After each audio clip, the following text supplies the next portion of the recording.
అప్పుడే ఎందుకు వదిలేస్తున్నారు? ఏ టు జెడ్ మోటివేషన్ సిరీస్‌లో ఈరోజు letter D. Difficult doesn't mean impossible. కష్టం అంటే అసాధ్యమా? ఏదైనా ఒక విషయం కష్టం అని అనిపించినప్పుడు మీ వల్ల కాదని అర్థం కాదు. ఇంకా ఎక్కువగా ఎఫర్ట్ పెట్టాలని అర్థం. ఈ 3 విషయాల్ని జీవితంలో గుర్తుంచుకోండి. ఫస్ట్, ఛాలెంజెస్‌ని ధైర్యంగా ఫేస్ చేయండి. మీరు పయనించే దారిలో పెద్ద రాళ్ళుంటే అవి మీకు అడ్డమని అనుకోకుండా సవాలుగా తీసుకొని మీ లక్ష్యం వైపు ధైర్యంగా ముందడుగు వేయండి. సెకండ్, నొప్పి నుంచి మీకు ఎనర్జీ వస్తుంది. జిమ్‌లో వెయిట్స్ ఎత్తేటప్పుడు మజిల్స్ నొప్పిగా ఉన్నాయా అంటే మీ బాడీ పెరుగుతుందని అర్థం. జీవితంలో కష్టాల వల్ల మీకు బాధేస్తుంటే మీ వ్యక్తిత్వం మెరుగుపడుతుందని అర్థం. థర్డ్, ప్రయత్నం చేయండి.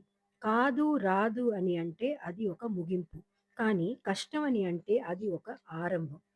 ఈ ప్రపంచంలో ఈరోజు మనం చూస్తున్న గొప్ప గొప్ప విజయాలు ఒకప్పుడు అందరి దృష్టిలో అసాధ్యమని అనుకున్నవే. కష్టంగా ఉందని భయపడకండి. కష్టపడితేనే చరిత్ర మీ పేరు గుర్తుపెట్టుకుంటుంది.